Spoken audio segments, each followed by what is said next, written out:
Hello students. So here in this video I'm going to discuss solution of a question which I had posted in community post.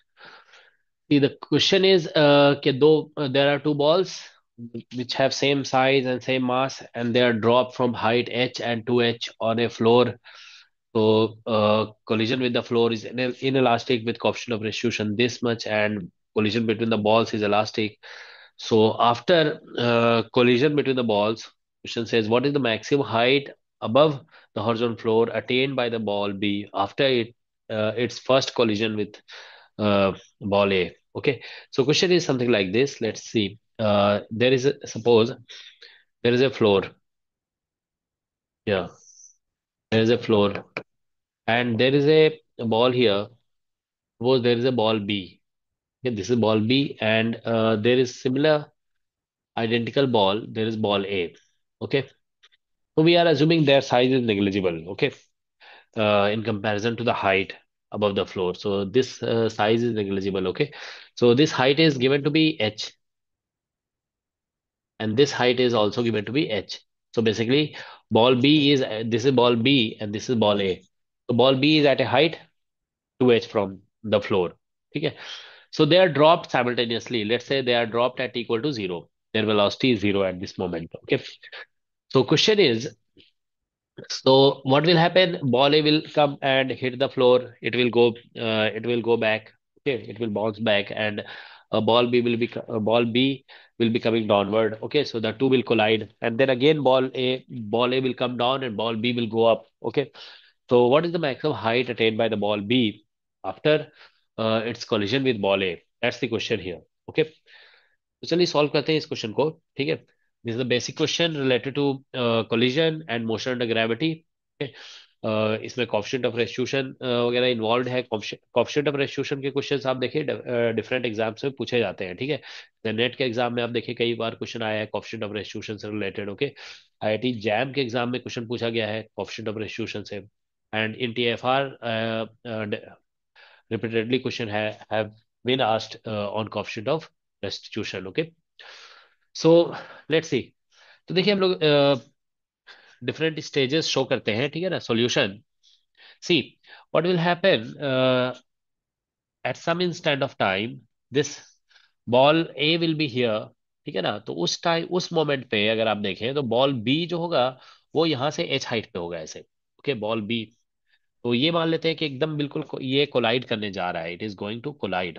ठीक है ना, ये ऐसे collide करने वाला है, अभी कोलाइड किया नहीं है. ठीक है, so this is just before collision. So it's speed since it has fallen from height H. तो you can apply V square equal to U square plus two G H. Uniform gravity assume करें हम लोग, gravity uniform है. तो यहाँ पे इसकी speed जो होगी root under two G H हो जाएगी. ठीक है, और इसकी भी स्पीड होगी root under two G H. ये जस्ट बिफोर कोलिजन है, जस्ट बिफोर कोलिजन. अब देखिए क्या होगा कि यहाँ पे कोलिजन के जस्ट बाद का सिचुएशन ऐसा होगा. जैसे ही कोलिजन हो जाएगा ना, तो अभी जस्ट बाद आफ्टर मतलब जस्ट आफ्टर कोलिजन हम लोग डिस्कस कर रहे हैं. ठीक है ना, तो जस्ट आफ्टर कोलिजन देखिए ऐसा होगा कि इसका डायरेक्शन रिवर्स हो जाएगा और कोएफिशिएंट ऑफ रेस्टिट्यूशन इसमें हाफ है. ठीक है ना, तो ये कोएफिशिएंट ऑफ रेस्टिट्यूशन से ये वेलोसिटी मल्टीप्लाई हो जाएगी. सॉरी, मल्टीप्लाई हो जाएगी, तो हाफ मतलब 1/2. सो जस्ट आफ्टर कोलिजन इसकी वेलोसिटी, क्योंकि कोएफिशिएंट ऑफ रेस्टिट्यूशन यहाँ पे ई जो है ना 1/2 दिया हुआ है. ठीक है, कोलिजन विद द फ्लोर के लिए तो ऐसा है. Now it has initial velocity root two G H यहाँ पे. मतलब अभी इस मोमेंट पे बात करेंगे, और इसकी इतनी है, तो ये ऊपर जा रहा है ये नीचे जा रहा है, दोनों आपस में कोलाइड करेंगे. ठीक है ना, तो नाउ यू सी हियर कि अगर हम पता करना चाहें कितने टाइम के बाद ये कोलाइड करेंगे, so let us calculate time after. इस इंस्टेंट के बाद कितना टाइम लगेगा. ठीक है ना, कोलिजन.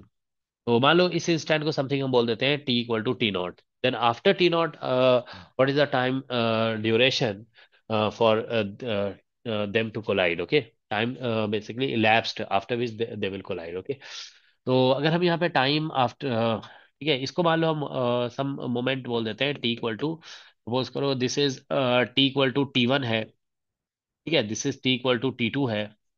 तो आफ्टर, ठीक है, आफ्टर टाइम T2, मतलब ये after instant T2, let us right like this. From instant T2, इस इंस्टेंट T2 के बाद हम क्या बोलते हैं, कंसिडरेशन करना चाह रहे हैं, ठीक है। तो टाइम टेकन फॉर कोलिजन। तो time taken for collision between A and B, A और बी को आपस में कोलाइड करने में कितना टाइम लगेगा, यहाँ से ये बी है और ये ए है, ठीक है ना। सॉरी, उल्टा हम लिख दिए शायद, यहाँ पे है ना, नीचे ए था, ये ए है और ये बी है, ठीक है। तो इसमें देखिए क्या है कि दोनों अंडर ग्रेविटी मूव कर रहे हैं, तो relative acceleration between the two will B zero, ठीक है। तो यहाँ पे आप क्या करिए, रिलेटिव वेलोसिटी निकाल लेते हैं। रिलेटिव एक्सेलरेशन जीरो है ना, तो रिलेटिव वेलोसिटी कांस्टेंट हो जाएगा। तो टाइम जो निकलेगा ना, यहाँ पे टाइम आप ऐसे निकाल सकते हैं, time is equal to distance. अभी यहाँ से हम देखिए डिस्टेंस ये एच है, तो डिस्टेंस एच हो जाएगा, और यहाँ पे हम भी रिलेटिव लिख देते हैं, velocity of A with respect to B, modulus. तो ये आप निकालेंगे, एच हो गया, और रिलेटिव वेलोसिटी मतलब दोनों अपोजिट है ना, तो ये सम हो जाएगा, ठीक है। तो 3/2 और रूट अंडर 2gh आ जाएगा, ठीक है। तो टाइम जिसके बाद ये लोग कोलाइड कर रहे हैं वो इतना आ जाएगा यहाँ पे 2/3, ठीक है। Root under H upon 2g है, ठीक है। This is the time after moment, this moment T two moment के इतना देर के बाद ये कोलाइड करेंगे। तो जब ये कोलिजन हो रहा हो, होने वाला होगा, ठीक है ना, तो ये थोड़ा ऊपर होगा और ये थोड़ा नीचे होगा, तो दोनों का स्पीड निकाल लेते हैं, ठीक है ना। So speed of A and B just before collision, ठीक है। Speed of A and B, क्योंकि कितना कोलिजन के बाद कितना ऊपर जाएगा, ये वो डिपेंड करेगा कि कोलिजन के जस्ट पहले स्पीड कितना था, तो फिर हम कोलिजन के बाद जस्ट बाद हम स्पीड निकालेंगे, उससे हमें पता चलेगा, ठीक है ना। तो speed of A and B just before collision देखते हैं, ठीक है। तो स्पीड ऑफ ए निकालेंगे ना, देखिए इसकी स्पीड इतनी थी, रूट अंडर टू, ऐसे लिखेंगे, V is equal to U और प्लस ए टी, ऐसे लिखते हैं ना। तो V A is equal to, ये यू है 2gh और डिवाइडेड बाई टू, और ए की जगह माइनस जी लिख दोगे, और टाइम ये हमने निकाला है यहाँ पे 3/2 और H upon 2g under root, ठीक है। तो this G I can take inside the root, okay. So will get here, ठीक है।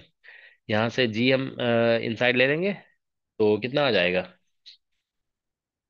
अच्छा, उल्टा हमने लिख दिया, यहाँ पे टाइम जो है ना, टाइम कितना था यहाँ पे हमने उल्टा लिख दिया है, 2/3 ये होगा, 3/2 हमने लिख दिया है, ठीक है ना। तो दिस इज 2/3 एक्चुअली, ठीक है, 2/3। तो यहाँ से देखिए हम लोग जब इसे पुट करेंगे, ए की जगह माइनस जी हो गया, और टी टाइम हम ये पुट कर रहे हैं 2/3 root under H upon 2g। तो two will be taken inside the root, और जी भी अंदर ले लेते हैं, तो ये बन जाएगा रूट अंडर 2gh, और ये 1/3 है, ठीक है ना। तो ये दोनों सब्ट्रैक्ट कर दोगे, तो ये आंसर आ जाएगा 1/6 रूट अंडर 2gh। तो ये स्पीड ऑफ ए है। उसी तरह से स्पीड ऑफ बी निकाल लेते हैं जस्ट बिफोर कोलिजन। तो स्पीड ऑफ बी निकालेंगे, ऐसे देखिए, V B is equal to U plus A T, ऐसे लिख दोगे। बी नीचे आ रहा है ना, तो इसका स्पीड बढ़ेगा, ठीक है ना। तो V B is equal to हो जाएगा यू, यू कितना है, इसका initial speed root under 2gh हो गया, ठीक है ना। इस मोमेंट से जब यहाँ पे है दोनों एज, ये कोलाइड जस्ट कोलिजन के जस्ट बाद, फ्लोर के साथ कोलिजन के जस्ट बाद का सिचुएशन है ये, उस टाइम बी का स्पीड हम लोग देख रहे हैं, ठीक है ना। तो ये यू हो गया, प्लस हो जाएगा, और कोलिजन होने में कितना टाइम लग रहा है, ये हमने देखा, ये लग रहा है, ठीक है ना। तो 2/3 हो जाएगा, और यहाँ पे root under H upon 2g होगा। तो देखिए हम लोग, आपने देखा यहाँ पे कि फ्रॉम इंस्टेंट T2, मतलब T2 वो इंस्टेंट है, मतलब देखिए यहाँ पे ये फ्लोर से एच हाइट पे था, तो एच हाइट नीचे आ गया, तो ये भी एच हाइट नीचे आ गया, ये भी नीचे एच हाइट आ गया होगा। तो जिस टाइम ये फ्लोर से कोलाइड कर रहा होगा ना, बी फ्लोर से एच हाइट ऊपर होगा, तो जस्ट कोलिजन के बाद का सिचुएशन ये था कि ये ऊपर जाने वाला है, लेकिन अभी ये तो एच हाइट पे ही है। तो उस सिचुएशन के कितने देर के बाद ये दोनों कोलाइड करेंगे, तो उस टाइम को हमने टी कहा है, ठीक है ना। तो हमने देखा कि इन दोनों, तो ये दोनों अंडर ग्रेविटी मूव कर रहे हैं, तो रिलेटिव एक्सेलरेशन जीरो हो जाएगा, रिलेटिव एक्सेलरेशन जीरो, तो रिलेटिव वेलोसिटी कांस्टेंट। तो सिंपली टाइम निकाला जा सकता है bye separation between the two and divide by relative velocity करके, ठीक है ना। तो रिलेटिव वेलोसिटी ये है, तो यहाँ पे थोड़ा हमसे मिस्टेक हो गया था, ये टू पर जाएगा, ठीक है। तो इतना आ जाएगा इसका कैलकुलेशन करने से, टाइम इतना टाइम, मतलब इस इंस्टेंट के बाद, मतलब just after collision with the floor, अगर हम कंसीडर करें, तो collision between the balls will occur after this much time, okay, from the instant collision with the floor occurs. ठीक है, तो कोलिजन, फ्लोर से कोलिजन होने के बाद इतना टाइम लगेगा दोनों बॉल्स को आपस में कोलाइड करने करने के लिए, ठीक है ना। ठीक है, तो अब आप देखिए यहाँ से कि ये आ, हाँ, तो हमें ये निकालना है, तो इसको निकाल लेते हैं एक बार। तो देखिए, फिर से टू को अंदर ले आओगे, रूट को अंदर ले आओगे, रूट अंडर 2gh बन जाएगा, वन बाई, यहाँ पे 1 है, 1/3 है, तो ये ऐड होकर के 4/3 आ जाएगा, रूट अंडर 2gh। तो जब दोनों बॉल्स कोलाइड करने वाले होंगे ना, तो उनकी स्पीड इतनी होगी, ठीक है ना। तो सिचुएशन ऐसा होगा, देखो यहाँ पे just before collision of two balls, दो बॉल्स जब कोलाइड कर रहे होंगे ना, कोलिजन ऑफ टू बॉल्स, तो सिचुएशन ऐसा होगा, देखिए यहाँ पे मान लेते हैं कि ये बॉल ए यहाँ पे है, और बॉल बी यहाँ पे आ गया ऐसे, ठीक है ना। तो ये बॉल बी दोनों कोलाइड करने वाले हैं, तो दिस वाज गोइंग अप, और इसकी स्पीड जो है ना यहाँ पे अभी वी ए हो चुकी है, इसकी स्पीड नीचे वी बी हो गई है। दोनों का मास इक्वल है, कोलिजन बोला गया है इसमें इलास्टिक है, ठीक है ना, कोलिजन इज इलास्टिक। तो इसलिए क्या होगा कि इलास्टिक कोलिजन में दोनों ऑब्जेक्ट्स की वेलोसिटी एक्सचेंज हो जाती है, ठीक है ना। तो इसीलिए after collision between the balls क्या होगा, बी की जो स्पीड होगी ना, ये बी, उसकी स्पीड वी ए के इक्वल हो जाएगी ठीक है ना। और ए की जो स्पीड होगी वो वी बी के इक्वल हो जाएगी नीचे, डाउनवर्ड डायरेक्शन में, ठीक है ना। तो अगर हम यहाँ पे दूसरे स्लाइड में लिखे, देखो just after collision between the two balls, ठीक है। तो दो बॉल्स के बीच में कोलिजन के जस्ट बाद का सिचुएशन अगर हम देखते हैं, ठीक है, तो ऐसा है, देखिए यहाँ पे कि ये बॉल वन है और ये बॉल टू है, ठीक है ना, ये। तो सिचुएशन ऐसा है, ये बी है और ये ए है, तो now it will be going up with speed V A, क्योंकि वेलोसिटी एक्सचेंज हो गया, it will be going down with speed V B, ठीक है। And they are at some height, we do अभी हम लोग कैलकुलेट कर लेंगे, ये कुछ हाइट पे है, ठीक है ना, मतलब कोलिजन में लगा एट सम हाइट, ठीक है ना, इस हाइट को मान लो एच बोल देते हैं, ठीक है। तो अब देखिए इसकी स्पीड जो निकली हुई है ना यहाँ पे वी ए जो था वो इतना था वैल्यू, ठीक है। तो इसको हम लोग ऐसे लिख सकते हैं, दिस इज 2gh और डिवाइड बाय 6 है, ठीक है ना। तो this you can write as 2g और h बाई यहाँ पे 36 आ जाएगा, ठीक है, h/36। अच्छा, ये अगर हम पता करें यहाँ पे कि ये h का वैल्यू कितना है, तो देखो यहाँ से जस्ट कोलिजन के बाद, मतलब फ्लोर के साथ कोलिजन जो हुआ था ना, उसके जस्ट बाद यहाँ पे इस बॉल ए, जो बॉल ए था उसकी स्पीड इतनी थी, रूट अंडर 2gh, ऐसा था ना, 2gh। इसको यहाँ पे ऐसा करो, नहीं बनाते हैं इसको, जो है ना उधर दूसरे वाले स्लाइड में बनाते हैं, ठीक है। देखो यहाँ पे कि just after collision with the floor, यहाँ पे जब ये बॉल था, ठीक है ना, when the ball was here, ठीक है, तो इसकी स्पीड इधर थी रूट अंडर 2gh/2, ठीक है। अब ये ऊपर मान लो h हाइट चला गया है, तो अगर हम ये हाइट पता करना चाहते हैं ना, तो हम ऐसे लिख सकते हैं v² = u² + 2s, ऐसे लिख देंगे। तो वी स्क्वायर आप लिखोगे, वी एक वैल्यू हमारा ये निकला हुआ है, तो ये निकल जाएगा 2gh/36, ठीक है ना। और यहाँ पे स्पीड जो था ना, ये था 2gh/4 था, और ये एक्सेलरेशन माइनस जी में लिख दोगे तो 2g, और ये मान लीजिए डिस्टेंस जो भी है, ठीक है। तो 2g से भी से कैंसिल हो जाएगा, ठीक है ना, 2g विल कैंसिल आउट, तो हम इसको इधर ले आएंगे, ठीक है ना। तो यहाँ पे बच जाएगा 1/h/36 और माइनस h/4, ठीक है, is equal to minus S. तो now you can take LCM, ठीक है ना।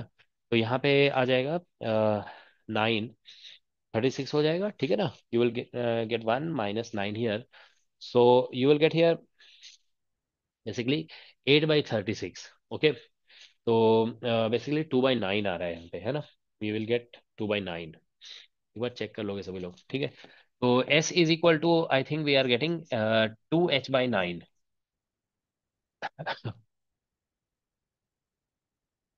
ठीक है।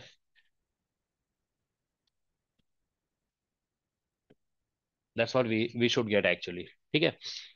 तो हाँ ठीक है, यही आना चाहिए, ठीक है। तो 2h/9 आ रहा है यहाँ पे, मतलब ये जो हाइट है ना, मतलब this is the height h।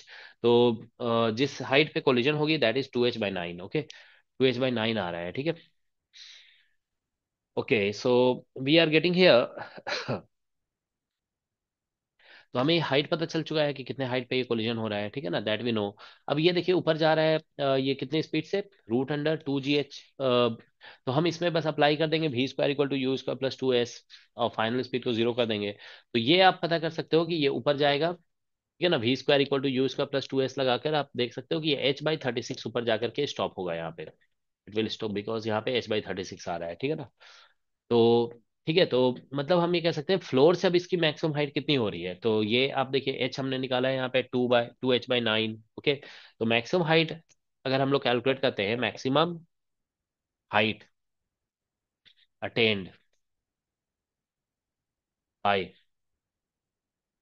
Ball B after collision, ठीक है, after collision with, after first collision कह सकते हो, first first collision with A, ठीक है, तो that is coming out to be, ठीक है।